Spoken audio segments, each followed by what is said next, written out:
নবী সাল্লাল্লাহু আলাইহি সাল্লাম সবসময় দুর্বলদেরকে আগলে রাখার চেষ্টা করতেন, দুর্বলদের পক্ষে কথা বলতেন। আজ 2024-এর যেই সময়টাতে আমরা দাঁড়িয়ে কথা বলছি, আজকের পৃথিবীতে দুর্বলদের পক্ষে কথা বলাটা ফ্যাশনে পরিণত হয়েছে। আপনারা জানেন, দুর্বল মানুষদেরকে নিয়ে কেউ কাজ করলে সমাজে তাকে হিরো মনে করা হয়।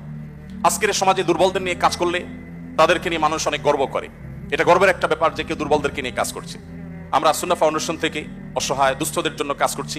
আপনারা অনেকে আমাদেরকে সেজন্য মোবারকবাদ জানাচ্ছেন, শুভেচ্ছা জানাচ্ছেন, আমাদেরকে প্রেরণা দিচ্ছেন। ধন্যবাদ আপনাদের প্রতি।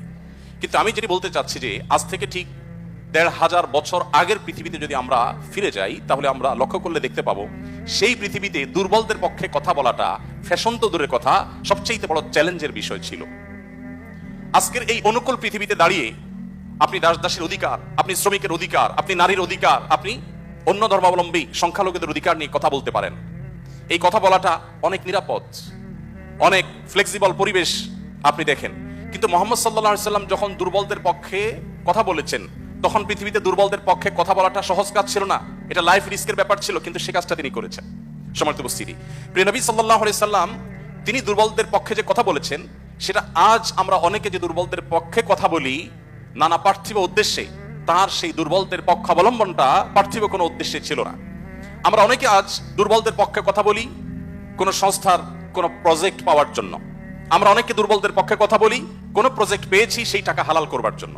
আমরা অনেকে দুর্বলদের পক্ষে কথা বলি সোশ্যাল মিডিয়াতে প্রচুর লাইক কমেন্ট পাওয়া যাবে সেজন্য। আমরা অনেকে দুর্বলদের পক্ষে কথা বলি এর পেছনে আমাদের পার্থিব কোনো স্বার্থ আছে সেই কারণে। মুহাম্মদ সাল্লাল্লাহু আলাইহি সাল্লাম সেই ব্যক্তি ছিলেন যিনি দুর্বলদের পক্ষে কথা বলেছেন প্রচন্ড প্রতিকূল পরিবেশে। তার সেই কথার বিপরীতে তাকে থ্যাঙ্কস বলার মতো পৃথিবীতে কোনো মানুষ ছিল না তখন। মুহাম্মদ সাল্লাল্লাহু আলাইহি সাল্লাম দুর্বলদের পক্ষে কি বলেছেন এটা নিয়ে ঘন্টাকে ঘন্টা কথা বললেও, কি করেছেন তাদের জন্য ঘন্টাকে ঘন্টা আলোচনা করলেও শেষ হবে না। কিন্তু সময় খুবই সংক্ষিপ্ত, আমি এই জন্য মোটা দাগে মূল কথাগুলোতে চলে যেতে চাই। সর্বপ্রথম যেটি বলতে চাই, প্রিয় নবী সাল্লাল্লাহু আলাইহি সাল্লামের আবু দাউদ, তিরমিজি এবং নাসাই বর্ণিত এক হাদিস থেকে আমরা জানতে পারি, তিনি বলেছেন, তোমরা তোমাদের যে সমস্ত দুর্বল মানুষরা আছে সেই সমস্ত দুর্বল মানুষদের ব্যাপারে আমার কাছে তালাশ করবে, খোঁজ খবর নিবে, তাদের জন্য কোনো কিছুর প্রয়োজন হলে আমাকে বলবে। কেন?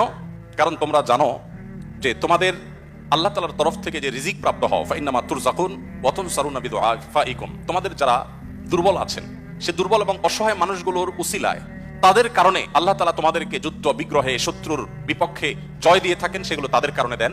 আবার একইভাবে তোমাদের যে রিজিক আল্লাহ তাআলা দিয়ে থাকেন, এই রিজিকটা তোমাদের মধ্যে থাকা যে দুর্বল মানুষগুলো আছে তাদের কারণে আল্লাহ তাআলা দিয়ে থাকেন।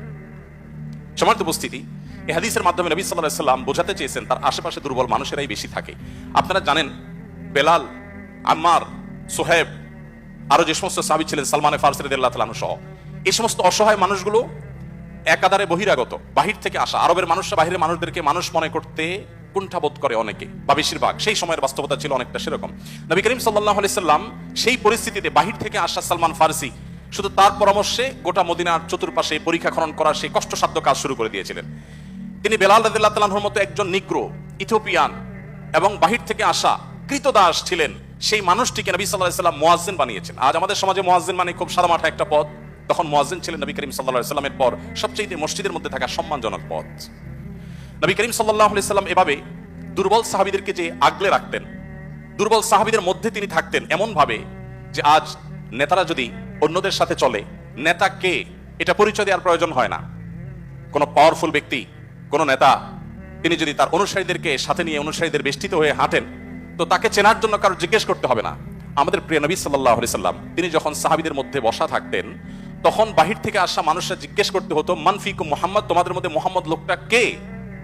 আপনি চিন্তা করুন, তার বসার মোড়টা এমন ছিল যে অন্য 10 জন সাধারণ সাহাবীর মধ্যে তিনি নিজেকে মিশিয়ে ফেলতেন।